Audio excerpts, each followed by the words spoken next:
What's up YouTube? Jay here. I know it's been a while since my last video. It'll be another quick one and it'll round up my summer picks technically, unless something amazing comes up. I think I'm gonna be done purchasing frags for the summer. Get a little business out of the way. I don't have very many subscribers, so I tend to try to accommodate each and every one of them and respond to each and every comment I get. A subscriber to my channel asked if I would do a full review on Chic number 70 by Designer Shake. If I get enough requests, I will in fact do a full review. So with that being said, my most recent purchase, again, this will round up my picks for the summer. Before we get into the fragrance review, I just want to go over a little something. I consider myself a novice in the fragrance world, but my nose is sort of bored. Like these days, everything seems to mimic or smell just alike, in my opinion. And these days, it's just taking a little bit, of a challenge to get my attention and get me to take out my credit card. And let's get right into it. So today we'll be reviewing this beauty, Pear and Olive by Slumberhouse. Don't know if you guys can see that, but it's like marbles in the bottle. It came with this black velvet-like pouch, whatever. Has a decent sprayer.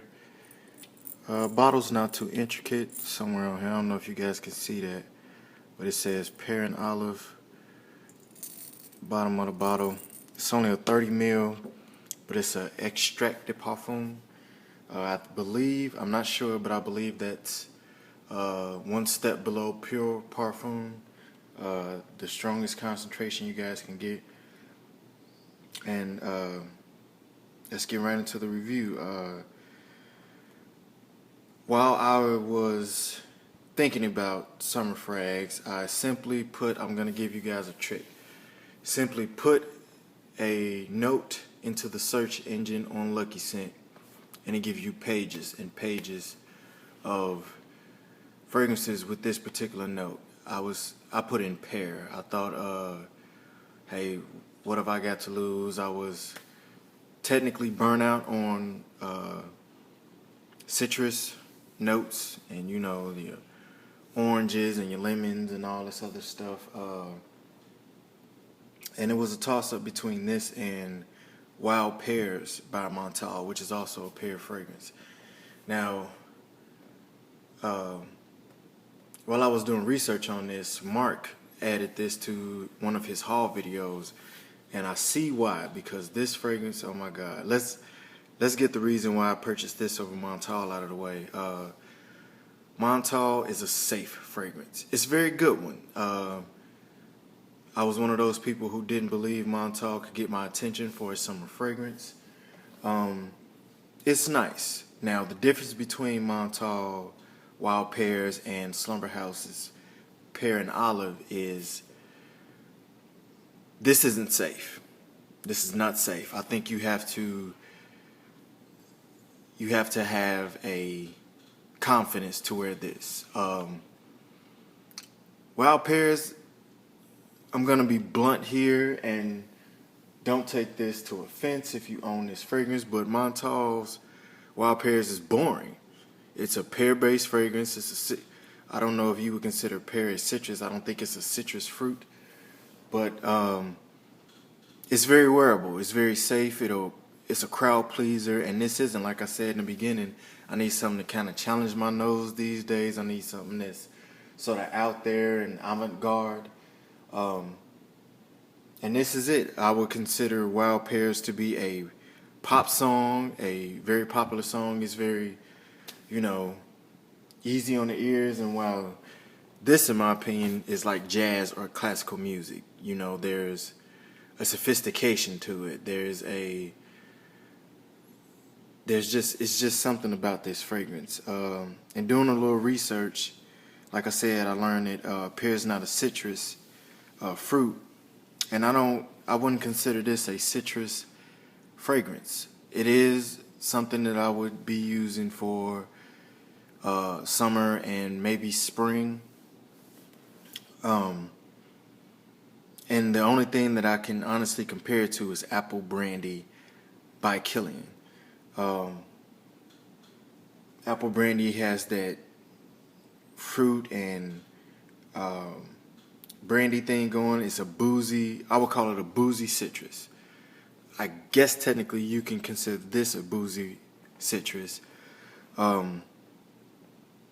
the beginning, you get this just ripe, juicy pear, and it's just gorgeous, guys. Imagine slicing into the freshest pear you can imagine, and the juice gets on your fingers and you smell your fingers. That's exactly what the beginning of this fragrance is like. Not too long after the olive oil element comes into play, and I know that can sound weird, and honestly, when I first sampled this fragrance, I did think it was weird. And that intrigued me in some way, not in a bad way. It wasn't like, oh my God, what is that? It was like, wow, like I've never smelled anything like this. I never encountered a fragrance that challenged my nose as much as this did. And in the mid, you get a brandy note. I mean, not brandy, cognac. I'm sorry, guys. And my God, when these things start to dance together, this fragrance just becomes a juicy, boozy. Just imagine a guy with a white linen outfit on. He has drivers on a yacht, and he's drinking, and there's exotic fruits presented in front of him. This fragrance, oh my God, guys. This is where I'll be heading in my fragrance journey personally. I need something different from the crowd. I'm just not impressed by a lot of fragrances. I've been testing like crazy. The notes in here are geranium, mahogany, masoya bark, olive, cognac, and pear. It's $125 for 30 ml. And yes, that is sort of expensive. I guess you could call it, because you're not getting a lot of juice. Personally, in my opinion, with as much as us fragrance reviewers and us fragrance aficionados sample, my bottles are pretty much intact. I think the only bottle that's running low on me is Byredo Balde Afrique, and I will definitely be buying that one again. That's a topic of discussion I think we should tackle. What bottles do you know will stay in your collection? What bottles do you know you'll be buying a repeat bottle as soon as you finish it up? But projection and sillage are not beast mode, although they are not slouches either. I get about 8 hours out of it. Out of those 8, 6, you're going to just be like a kid in a candy store. You're just going to be enjoying. It's very luscious. I would consider this a gourmand rather than a citrus fragrance, because of the pear, because of the cognac note. It's just, oh my God, guys, get your nose on it.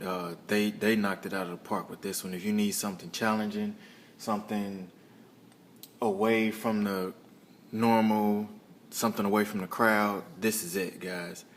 I'm gonna begin my fall. I saw that Joe Anthony said in a comment that he was starting to look at his fall line up and start shopping for fall fragrances. I'm gonna do the same thing. Let me know what you guys think, if you've smelled this before.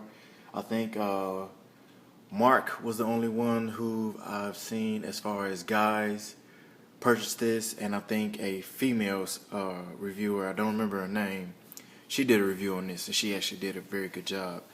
But let me know what you think, guys. Please get a sample of this. They have other fragrances that are of top-notch quality, I would say along the lines of Nasamato quality. But that's my review on Pear and Olive by Slumberhouse. Jay here. See you guys later.